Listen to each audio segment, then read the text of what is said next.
अष्टचत्वारिंशः सर्गः 48वां सर्ग। रावण के द्वारा अपने पराक्रम का वर्णन और सीता द्वारा उसको कड़ी फटकार।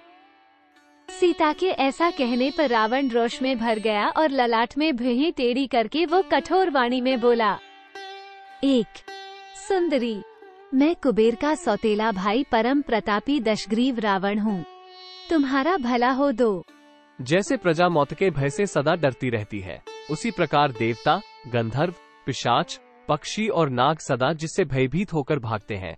जिसने किसी कारणवश अपने सौतेले भाई कुबेर के साथ द्वंद्व युद्ध किया और क्रोधपूर्वक पराक्रम करके रणभूमि में उन्हें परास्त कर दिया था, वही रावण मैं हूँ। 3-4 मेरे ही भय से पीड़ित हो नरवाहन कुबेर ने अपनी समृद्धिशालिनी पूरी लंका का परित्याग करके इस समय पर्वत श्रेष्ठ कैलाश की शरण ली है। 5 भद्रे, उनका सुप्रसिद्ध पुष्पक नामक सुंदर विमान जो इच्छा के अनुसार चलने वाला है, मैंने पराक्रम से जीत लिया है और उसी विमान के द्वारा मैं आकाश में विचरता हूँ।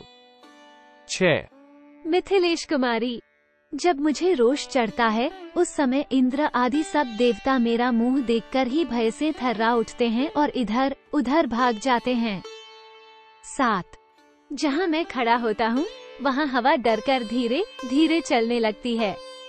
मेरे भय से आकाश में प्रचंड किरणों वाला सूर्य भी चंद्रमा के समान शीतल हो जाता है। 8 जिस स्थान पर मैं ठहरता या भ्रमण करता हूँ वहाँ वृक्षों के पत्ते तक नहीं हिलते और नदियों का पानी स्थिर हो जाता है। 9 समुद्र के उस पार लंका नामक मेरी सुंदरपुरी है, जो इंद्र की अमरावती के समान मनोहर तथा घोर राक्षसों से भरी हुई है। 10 उसके चारों ओर बनी हुई सफेद चहारदीवारी उस पुरी की शोभा बढ़ाती है।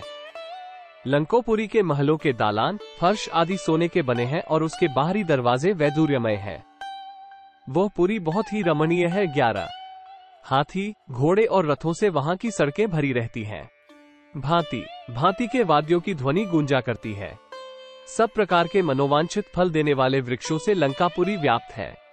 नाना प्रकार के उद्यान उसकी शोभा बढ़ाते हैं।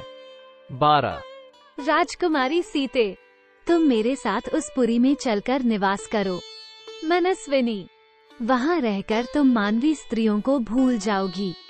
13 सुंदरी, लंका में दिव्य और मानुष भोगों का उपभोग करती हुई तुम उस मनुष्य राम का कभी स्मरण नहीं करोगी, जिसकी आयु अब समाप्त हो चली है। 14 विशालोचने, राजा दशरथ ने अपने प्यारे पुत्र को राज्य पर बिठाकर जिस अल्प पराक्रमी ज्येष्ठ पुत्र को वन में भेज दिया, उस राज्य भ्रष्ट, बुद्धिहीन एवं तपस्या में लगे हुए तापस राम को लेकर क्या करोगी।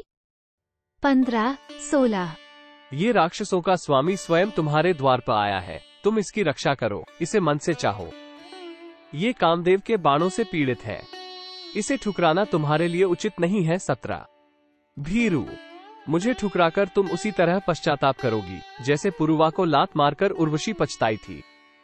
18 सुंदरी, युद्ध में मनुष्य जातीय राम मेरी एक अंगुली के बराबर भी नहीं है। तुम्हारे भाग्य से मैं आ गया हूँ, तुम मुझे स्वीकार करो। 19 रावण के ऐसा कहने पर विदेह कुमारी सीता के नेत्र क्रोध से लाल हो गए। उन्होंने उस एकांत स्थान में राक्षसराज रावण से कठोर वाणी में कहा। 20 अरे, भगवान कुबेर तो संपूर्ण देवता के वंदनीय हैं। तू उन्हें अपना भाई बताकर ऐसा पाप कर्म कैसे करना चाहता है। 21 रावण, जिनका तुझ जैसा क्रूर, दुर्बुद्धि और अजितेंद्रिय राजा है, वे सब राक्षस अवश्य ही नष्ट हो जाएंगे। 22 इंद्र की पत्नी शची का अपहरण करके संभव है कोई जीवित रह जाए, किंतु राम पत्नी मुझ सीता का हरण करके कोई कुशल से नहीं रह सकता। 23 राक्षस, वज्रधारी इंद्र की अनुपम रूपवती भार्या शची का तिरस्कार करके संभव है कोई उसके बाद भी चिरकाल तक जीवित रह जाए, परंतु मेरी जैसी स्त्री का अपमान करके तू अमृत पी ले तो भी तुझे जी छुटकारा नहीं मिल सकता।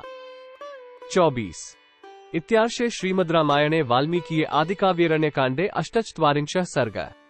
इस प्रकार श्री वाल्मीकि निर्मित आर्ष रामायण आदिकाव्य के अरण्य कांड में 48वां सर्ग पूरा हुआ। 48